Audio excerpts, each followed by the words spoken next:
인간은 왜 새로운 현실을 찾아 떠나가려는 걸까?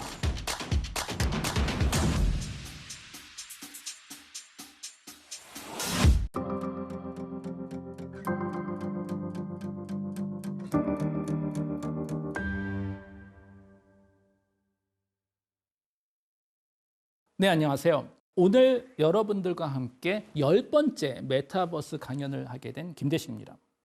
지난번 강연 때 우리가 메타버스의 미래를 유토피아적으로 볼 수 있겠구나라는 이야기를 했습니다. 오늘 10강에서는 반대 의견을 좀 이야기해 보겠습니다. 메타버스는 유토피아가 아니고 디스토피아가 될 거다. 그렇게 간단한 것이 아니다. 라는 이야기를 좀 해보겠습니다. 우선 이렇게 시작해 보면 좋을 것 같아요. 우리가 인터넷의 역사를 다시 한번 보자면 1990년도 월드와이드 웹이 등장하고 당시 월드와이드 웹을 개발하신 팀 버너스리가 이 아이디어를 사유화하지 않았던 거잖아요. 월드와이드 웹이라는 인류 전체의 현실을 하나로 묶어줄 수 있는 어마어마한 기술을 사회에 넘겨줬죠. 덕분에 현재 우리가 경험하고 있는 인터넷, 월드와이드 웹은 주인이 없습니다. 정확하게 보자면 모두가 참여하고 정보를 교환하고 하나의 현실을 만들어가고 있다는 거죠. 그런데 메타버스는 절대로 그렇지 않습니다. 현재 저희가 만들고 있는 메타버스는 기업이 만들고 있습니다. 그리고 기업들이 만들어가고 있는 메타버스들이죠.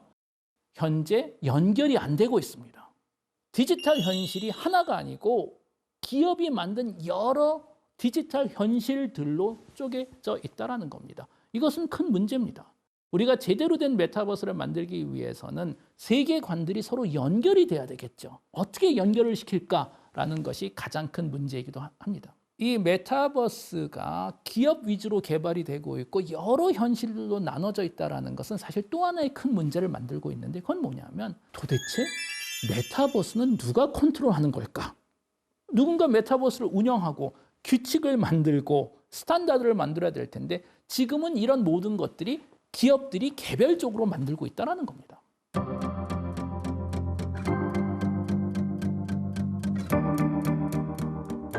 몇 년 전 인터넷에서 조금 인기가 있었던 사진이 있어요. 아마 가상현실 컨퍼런스 같은 데서 찍었던 사진인 것 같은데 그 사진에 보면 참여한 모든 분들이 VR 고글을 하나씩 끼고 있습니다.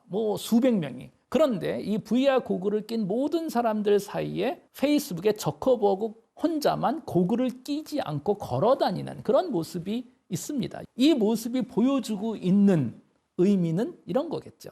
미래 사회에서 일반인들은 글로벌 대기업들이 만들어낸 메타버스라는 현실 안에 빠져서 다 살고 유일하게 디지털 현실에 들어가지 않아도 되는 권한을 가진 사람들은 글로벌한 억만장자일 수도 있겠구나라는 힌트를 보여줍니다. 그리고 메타버스를 누가 컨트롤하는지에 대한 질문은 기업 차원을 넘어서 국가적인 차원에서도 있겠죠.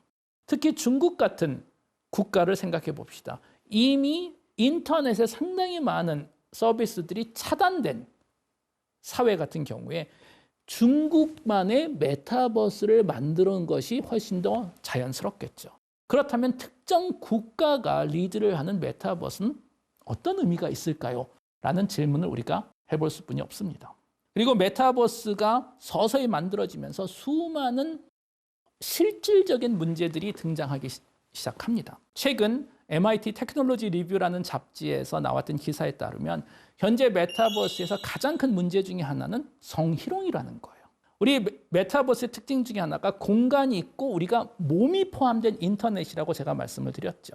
몸이 포함된 덕분에 이제 우리가 아날로그 현실에서도 큰 고민거리인 스토킹과 성희롱이 고스란히 메타버스 안에서도 벌어진다는 거예요. 그래서 얼마 전에 메타에서 새로운 규정을 만들었죠. 메타가 운영하고 있는 호라이즌이라는 플랫폼에서는 개개인이 본인들만의 개인 공간이 있습니다. 그리고 이 공간을 다른 아바타가 침범할 수가 없게 만들어 놓은 거죠. 이 현상이 지금 보여주고 있는 건 우리 인간의 본능, 우리 인간의 위대함, 그렇지만 또 우리 인간의 모든 문제가 고스란히 메타버스 디지털 현실로 들어가다 보면 아날로그 현실에서 풀리지 않은 모든 문제가 동일하게 메타버스에서도 또 경험이 될 수뿐이 없다라는 겁니다. 더 많은 문제들이 있죠. 얼마 전 인터넷에서 좀 충격적인 사진이 하나 공유됐었습니다. 아마 미국에서 찍었던 사진인 것 같은데 길거리에서 사는 노숙자입니다. 그런데 이 노숙자가 길에 앉아서 가상현실 고글을 끼고 있는 거예요. 이 사진의 뭐 정확한 배경과 또 이분이 뭘 경험하고 있는지 우리는 알 수는 없지만 우리가 걱정해야 될 미래는 이거라는 거예요. 메타버스가 현실화된다면 어떻게 보면 인류 역사상 가장 강력한 마약 그리고 중독성이 있는 현실 도피 마약이 될 수 있지 않을까. 우리가 중독성 있는 마약을 사회적으로 우리가 좋지 않게 생각하는 가장 큰 이유는 이거겠죠. 개인적인 차원에서도 좋지 않은 현실에서 본인이 도피를 하고 또 중독성이 있다라는 것을 넘어서 마약을 통한 다른 세상으로 도피를 하는 순간 현실에서의 문제가 개선되지 않는 거잖아요. 사회적으로 그 문제를 개선하려고 하는 의도조차도 없어지는 거고 메타버스에서도 비슷하지 않겠어요?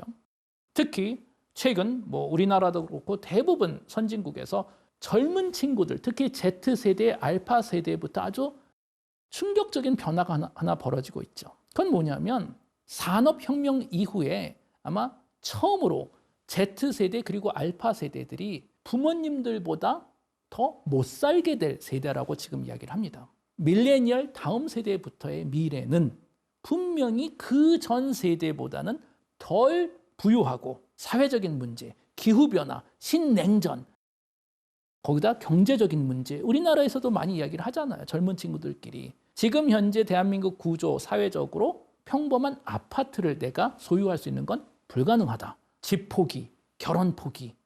이게 실질적으로 맞는지 틀리는지는 제가 판단할 수 없겠지만 본인들이 느끼는 본인들의 현실에서는 상황이 그렇다라는 거예요. 그리고 또 하나는 이 현실에서의 문제가 너무 커 보이는 거예요. 도저히 풀 수 없는. 그런데 메타버스가 약속하는 것이 가상현실 고글을 하나 낀다.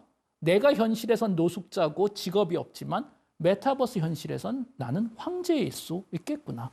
나라를 지배하는 어마어마한 별장을 가진. 그게 진짜는 아니죠. 그렇지만 인간의 뇌에게는 물질적인 것과 디지털적인 거하고 아무 상관없이 뇌가 해석만 할 수 있고 받아들일 수 있는 거면 그게 진짜라는 거예요. 그렇다면 내가 풀 수 없는 문제들로 가득한 아날로그 현실에서 내가 시간을 보내는 것보다 내가 원하고 내가 더 대단하고 훨씬 더 아름다운 현실을 보여주는 메타버스로 도피하는 것이 훨씬 더 좋을 수도 있다는 겁니다. 또 하나의 문제는 이거일 것 같아요. 우리가 지난번에 인터넷에 대해서도 이야기를 할 때 초기 인터넷이 등장했을 때 우리는 분명히 돈을 내고 인터넷 서비스를 사용했습니다. 그런데 얼마 후 실리콘밸리 기업들이 찾아낸 좋은 방법은 광고를 통해서 스폰서링을 통해서 인터넷을 소비자들이 무료로 사용하게 할 수 있다는 거잖아요. 당연히 무료가 아니죠. 돈을 내지 않는 거고 우리는 우리의 데이터를 무료로 제공해 줬던 거죠. 그리고 그 데이터를 통해서 우리 인간의 선호도를 파악하고 더 정교한, 더 디테일한 광고를 띄울 수가 있었던 거죠. 그렇다면 비슷한 트렌드가 메타버스 시대로도 계속 간다면 메타버스의 현실이라는 것은 결국은 사회 하나하나 그리고 우리가 경험하고 있는 현실 자체가 스폰서링 되는 현실이 될 수도 있다는 거예요.